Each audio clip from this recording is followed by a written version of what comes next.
और भगवान पुनः चलने लगे विदा लेकर के, तो बुआ कुंती जी ने दौड़ करके प्रभु के चरण पकड़ लिए। भगवान हाथ पकड़ के बोले, बुआ आप अपने भतीजे को प्रणाम कर रही हो, प्रणाम तो मुझे करना चाहिए। कुंती बुआ हाथ जोड़ के बोली, गोविंद मैं भतीजे को प्रणाम नहीं कर रही, आज मैं अपने भगवान को प्रणाम कर रही हूँ। और एक प्रार्थना भी है कि आप थोड़ी देर के लिए मौन रहना, बोलना मत। क्यों? बोले जब जब प्रभु मैंने आपकी भगवत्ता को पहचाना कि आप कौन हैं, तभी आप बड़े प्यार से बुआ जी, इतने प्यार से बुआ जी बोलते हो कि फिर मुझे भतीजा ही भतीजा दिखने लगता है और भगवत्ता को भूल जाती हूँ। इसलिए जो आज मेरे मन में भाव आ रहे हैं मुझे कहने दो, आप मौन रहो। और 26 श्लोकों में फिर बड़ी दिव्य स्तुति कुंती बुआ ने की है। नमस्ते पुरुषम त्वाद्यम ईश्वरम प्रकृते परम अलक्षम सर्वभूतानां अंतर बहिरवस्थितम कृष्णाय वासुदेवाय देवकी नंदनाय च नंदगोपकुमाराय गोविंदाय नमो नमः। बहुत दिव्य स्तुति है। हे आदि पुरुष नारायण, आपके चरणों में बारंबार प्रणाम। आप सर्व समर्थ ईश्वर हैं, त्रिगुणात्मक प्रकृति प्रपंच से सर्वथा परे हैं। बड़े बड़े सिद्ध संत आपको समझ नहीं सकते, तो कथम पश्येम हि स्त्रिय, एक साधारण सी स्त्री मैं आपको क्या समझ पाऊंगी। मैं तो इतना जान पाई कि मेरे भैया वसुदेव और भाभी देवकी के आप लाला हो, नंद गोप कुमार बन के ब्रज में खेले हो, बस इससे ज्यादा आपका परिचय मैं क्या जानूं। पर इतना अवश्य जान गई कि मेरे ऊपर कृपा आपकी भरपूर है। ये कैसे जाना? बोले देखो, बच्चों को वैसे माँ सबसे ज़्यादा प्यारी होती है, बुआ का नंबर दूसरा होता है। बुआ भी प्यारी होती है पर दूसरे नंबर पर, माँ से ज़्यादा नहीं। ज़्यादा तो माँ ही प्यारी होती है। पर मैं अनुभव करती हूँ कि आपकी माँ देवकी के 6 पुत्रों को कंस ने मारा, आपने नहीं बचाया। और आपकी बुआ के 5 पुत्र पांडव, पर 5 में से एक को भी आँच नहीं आने दी आपने। बड़े बड़े भयंकर संकटों से आपने सदा मेरे 5 पुत्रों की रक्षा करी। इससे मुझे लगता है कि आपकी मेरे ऊपर अतिशय कृपा है। त्वयैव नाथेन मुहुर विपदगणा, कहाँ तक गिनाऊं? एक एक प्रसंग को याद किया है कुंती बुआ ने कि आपने कब कब कैसी कैसी आपदा विपदा में आपने हमारी रक्षा करी।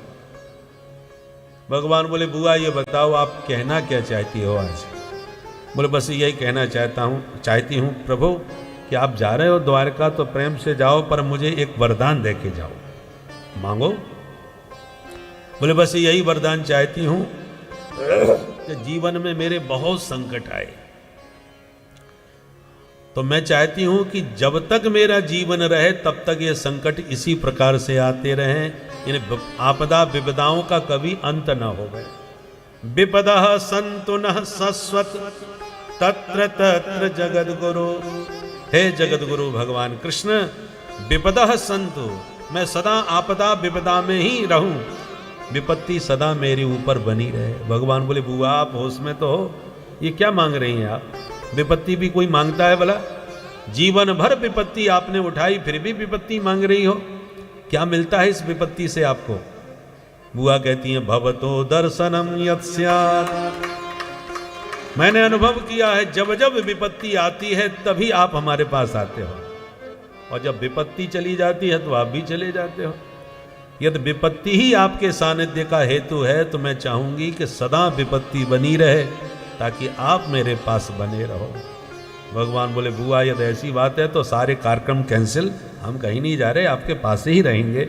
और प्रसन्न चित्त होकर भगवान ने अपनी यात्रा तत्काल निरस्त कर दी। बुआ का हाथ पकड़ के उनके भवन में प्रविष्ट हो गए। बोलो भक्त वत्सल भगवान की।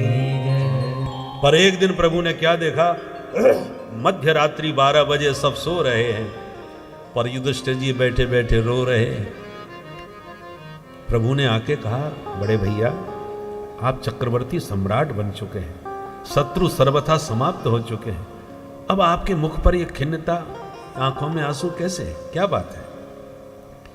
युधिष्ठिर जी बोले गोविंद क्या कहूं, जिनको मार के मैं इस सत्ता पर बैठा हूं वो कोई पराये नहीं, सब मेरे स्वजन थे। दुर्योधन आदि हम बचपन में खेले, भाई भाई कितने प्रेम से रहते थे। आज केवल इस सत्ता के लिए मैंने उन सभी सगे संबंधियों को समाप्त कर दिया।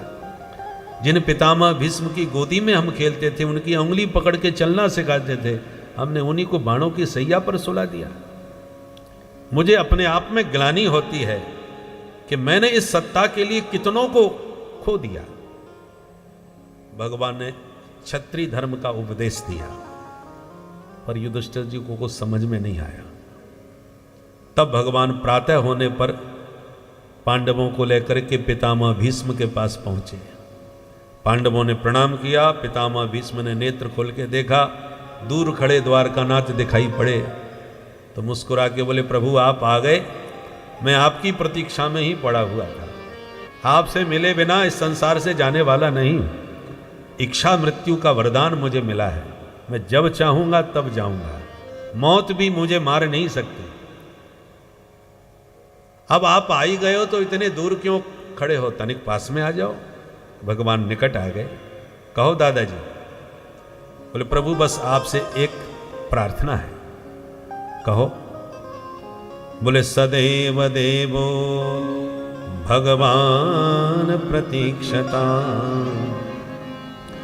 कलेवरम यावदिदं हिनोम्यहम् प्रसन्न हासा रुणलोचनो लसन् मुखाम्बुजो ध्यान पथश्चतुर्भुज। हे गोविंद बस एक ही प्रार्थना है कि जब तक इस शरीर को त्याग कर संसार से मैं विदा न हो जाऊं तावत भगवान प्रतीक्षता। बस तब तक आप ऐसे खड़े खड़े प्रतीक्षा करना, मेरे जाने से पहले आप चले मत जाना। तो भगवान मुंह लटका के बोले ठीक है दादाजी। मुंह क्यों लटका लिया? प्रभु ने सोचा इच्छा मृत्यु का तो वरदान है ने, जब चाहेंगे तब जाएंगे, और जाने की इच्छा जल्दी से किसी के मन में होती ही नहीं। चाहे कितने भी कष्ट हों, संसार से जल्दी कोई जाना नहीं चाहता। दुखी मन से कभी कभी मुंह से भले ही निकल जाए कि ऐसी जिंदगी से तो मर जाना अच्छा। बहुत से लोग क्रोध में आवेश में बोल जाते हैं, पर चाहते कोई नहीं है मन से। एक बुढ़िया थी 90 साल की, ऐसी खतरनाक बहू घर में आई कि बुढ़िया बहुत काम करती थी, फिर भी बहू कोई ना कोई व्यंग बाण चलाती रहती थी। ये बुढ़िया को खाने के लिए सुबह शाम दूध रोटी खूब चकाचक चाहिए और काम के नाम पर सीख नहीं हिलाती। बुढ़िया को क्रोध आ गया, उसने पूरे घर की सफाई करी, ढेर सारा कूड़ा इकट्ठा किया, एक टोकरी में भरा। अब इतना कूड़ा निकल पड़ा कि टोकरी भर गई। अब टोकरी पर टोकरी न उठे, पूरी दम लगावे, उठाते न बने। तो बेचारी दुखी होकर सिर पकड़ के बैठ गई। बोली हे भगवान, मेरे संगी साथी सब मर गए, मेरी तो यमराज भी नहीं सुन रहे। भगवान जाने मेरा कब समय आएगा। इतने में यमराज वहीं से निकल रहे थे, उन्होंने सुन लिया तो तुरंत आके सामने खड़े हो गए। कहो देवी कैसे याद किया? वो देखती डर गई। कौन हो महाराज? बोले हम हैं यमराज। आप यमराज हो तो यहाँ काय क्यों आए हो? बोले आपने ही तो याद किया हमको, अभी कह रही थी ना आप, तो मुझे मेरा नाम तुमने लिया तो मैं आ गया। बोलो बताओ क्या चाहती हो? बुढ़िया घबरा गई, हाथ जोड़ के बोले महाराज मुँह कछूना चाहिए, अब आप आए गए हो तो या टोकरी है मेरे सिर पर उठाए दो और जहाँ मर्जी पड़े तहाँ जाओ। बुढ़िया की 1 मिनट में भाषा पूरी बदल गई। तो भैया मौत की बात कोई कितना भी करे, पर मरना ईमानदारी से कोई नहीं चाहता। तो भगवान को लगा कि यदि बाबा ने 2-4 महीने के लिए कार्यक्रम कैंसिल कर दिया कि अभी जाने का मन नहीं है, तो हम कब तक ड्यूटी देते रहेंगे सामने हाथ जोड़ के। इसलिए भगवान बोले ठीक है दादाजी। पितामह भीष्म ने तुरंत टोका, बोले सुनो सुनो, ये मुंह लटका हुआ हमको नहीं देखना। तो प्रसन्न हासारुण लोचनोल्लसन मुखाम्बुजो ध्यान पतश्चतुर्भुज। योगींद्र मुनिंद्र जिस मुस्कुराती हुई छवि का ध्यान में दर्शन करते हैं, ऐसी आप मुस्कुराते रहो, परेशान मत होइए सरकार, ज़्यादा आपसे प्रतीक्षा नहीं कर पाऊंगा। तो भगवान को हंसी आ गई और माधव की मुस्कान देखते ही पितामह भीष्म के शरीर की सारी पीड़ा शांत हो गई। और फिर युधिष्ठिर जी प्रश्न करने लगे, पितामह भीष्म जवाब देने लगे। इसी को महाभारत में भीष्म गीता कहा गया है। 6 अध्यायों में जैसे भगवद गीता अर्जुन के विषाद योग से भगवद गीता प्रकट हुई और युद्ध के विराम में युधिष्ठिर जी के विषाद योग से भीष्म गीता प्रकट हुई, जिसमें दान धर्म, राज धर्म, मोक्ष धर्म, स्त्री धर्म, सनातन धर्म के सारे मर्म बहुत विस्तार से पितामह भीष्म ने युधिष्ठिर जी को समझाए।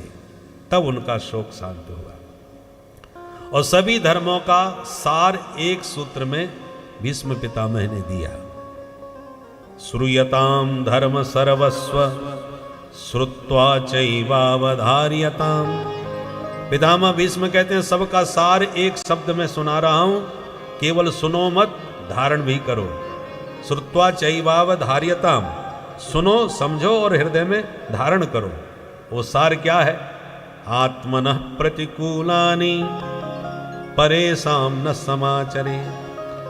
जो व्यवहार आपकी आत्मा को प्रतिकूल लगा, माने पसंद नहीं आया, बस वही व्यवहार आप दूसरों से करना छोड़ दीजिए, क्योंकि सबकी आत्मा एक है। जो आपको अच्छा लगता है वो सबको अच्छा लगता है, जो आपको बुरा लगता है वो सबको बुरा लगता है। तो जो आपको बुरा लगा आप दूसरों के साथ वो बुराई न करें। शब्द तो छोटा सा है पर ये बड़ा यदि ये सूत्र सबके हृदय में उतर जाए तो ये धरती स्वर्ग बन जाए। बोलो राधे राधे। जब हम किसी को ठगते हैं तो अपनी कमाई समझ करके प्रसन्न होते हैं, और जब हम ठगे जाते हैं तो 4 दिन तक उसे गाली देते हैं, उसने हमको ठग लिया। तो जब आप ठगे जाने पर बुरा मानते हैं तो आप भी दूसरों को मत ठगिए भाई। है? आपको कोई गाली दे कितना बुरा लगता है, तो आप भी किसी को गाली मत दीजिए। आत्मनः प्रतिकूलानि, सबकी आत्मा एक है। तो आपकी आत्मा को जो प्रतिकूल लगा, परेशान न समाचरे, आप दूसरों के साथ वह व्यवहार करना छोड़ दीजिए।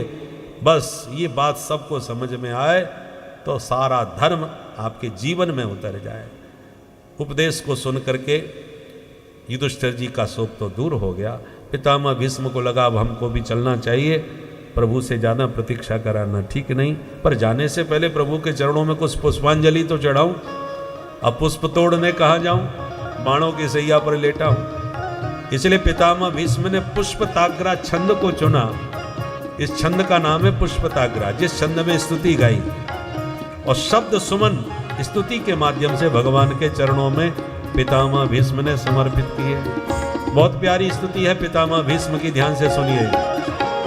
इतिमति रूप कल्पिता कृष्णा भगवती सात्वत पुंगवे विभूमि स्वसुख मुख गते क्वचित् हरितुं प्रकृति मुपेयुषयद्भव प्रभा त्रिभुवन कमलं कमालवर्णं रविकर गौरवराम्बरं दधाने बकुललकुलाभृताननाद विजय सकेरतिरस्तु मे नभद्या युधितुलकर जो विदुम विश्व कचलुलित श्रमवानलंकृतासे मम निशित शरै विवेद्यमान वचबिल सत्कवचैस्तु कृष्ण आत्मा सपति सखि बचो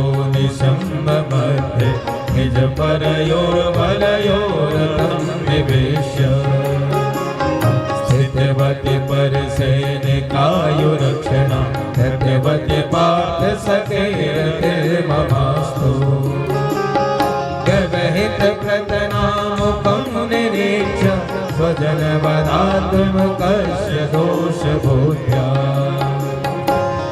महरदात्मवेद्ययाय चरणरते परमस्य तस्य मेस्तु स्वनिगममपहाय मत्प्रतिज्ञा प्रतिवधिकर्तुमवाप्लुतो रथस्थः जठरथ चरणोऽभयाचलन् हरिर्वहन्तुमिवं गतोत्तरे भक्तवत्सल भगवान की जय। इति शब्द का प्रयोग प्रायः अंत में किया जाता है, प्रारंभ में अथ शब्द का प्रयोग होता है, और पितामह भीष्म की स्तुति इति से प्रारंभ हो रही है। इति मति रूप कल्पिता वितृष्णा। क्यों? पितामह भीष्म कहना चाहते हैं कि अब मैं जो बोल रहा हूं सरकार, ये मेरे शब्दों की इति है, अंतिम शब्द हैं, अब इसके बाद कुछ बोलना नहीं है। और सिर्फ शब्दों की इति नहीं है, इन श्वासों की भी अब इति है। इस जीवन लीला को अब यहीं संपन्न करने वाले हैं, इस देह की भी इति। और आपका मुख कमल निहारते निहारते मैं शरीर त्याग के जा रहा हूं, इसलिए यह भी विश्वास है कि आने जाने की भी इति, अब संसार में लौट के भी नहीं आना है। पर इन सब की इति होने से पहले एक निवेदन आपके चरणों में है। क्या? मैं अपनी बेटी को कुंवारी छोड़ के मरना नहीं चाहता, बिटिया के बस हाथ पीले करवा दो। भगवान बोले बाबा हाथ तो आपके ही पीले नहीं हो पाए, आपने विवाह शादी की नहीं, तो बिटिया कहां से आएगी जिसके विवाह की चिंता है आपको? पितामह भीष्म बोले जिनके बच्चे नहीं होते सरकार, वो गोद ले लेते हैं। धर्म के भी संबंध होते हैं। धर्म की बेटी, धर्म की बहन, धर्म का साला, धर्मशाला। बोलो राधे राधे राधे राधे। तो धर्म के भी बहुत संबंध होते हैं। तो मैंने भी अपनी एक बेटी धर्म की स्वीकार की है। भगवान बोले तो करो उसका विवाह, फिर बेटी मानी है तो। बोले महाराज कोई वर नहीं मिल रहा। भगवान बोले बिटिया ज्यादा पढ़ी लिखी है क्या? क्या योग्यता है उसकी जो इतने बड़े संसार में तुम्हें वर नहीं सूझ रहा? बोले हाँ महाराज पढ़ी लिखी तो बहुत है। क्या योग्यता है, क्या नाम है, जरा उसका बायोडाटा दो। पितामह भीष्म कह दी इति मति, ये जो मेरी मति है बुद्धि, यही मेरी पुत्री है। विशेषता क्या है? वितृष्णा, इसमें किसी प्रकार की तृष्णा का दोष नहीं है। अन्यथा 3 तृष्णा हर व्यक्ति के मति को मलिन करती है। वित्तेष्णा, पुत्रेष्णा और लोकेष्णा। सुत वित्त लोक ईषणा तीनी, कहीं के मति इन कृत न मलिनी। गोस्वामी जी कहते हैं संसार में कौन प्राणी है कि इन तृष्णाओं ने उनकी बुद्धि खराब न की हो। कैसे भी पैसा मिले, इसका नाम है वित्तेष्णा।